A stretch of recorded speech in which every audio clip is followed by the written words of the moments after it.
झाडी झुडूप दगडविटांच्या ढिगाऱ्याबरोबर जुने टायर हे सुद्धा सापांचं आवडतं ठिकाण असतं. त्याच्याबरोबर आजूबाजूचा परिसरही महत्वाचा लक्षात घ्या.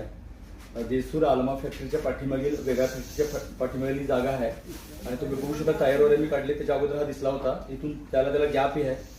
पीक पॉईंट असं मी म्हटलं हायेस्ट प्रमाण आहे आठवड्यात घोणं सापडायचं ह्या वर्षातलं लक्षात घ्या.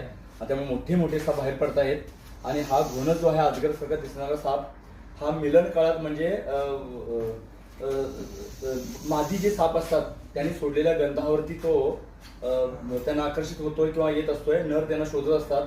नर त्यांच्या शोधासाठी बाहेर निघतात. त्यामुळे ते रिस्क घेतात आणि माणसांच्या समोर सुद्धा लोकांच्या मध्ये सुद्धा येण्याच्या घटना घडतात. म्हणून तुमच्या घरात बाजूला असं काय वातावरण असेल तिथं ते मोठ्या प्रमाणात असतात. एक टॉर्च तुमचा जीव वाचू शकते रात्रीच्या वेळेला.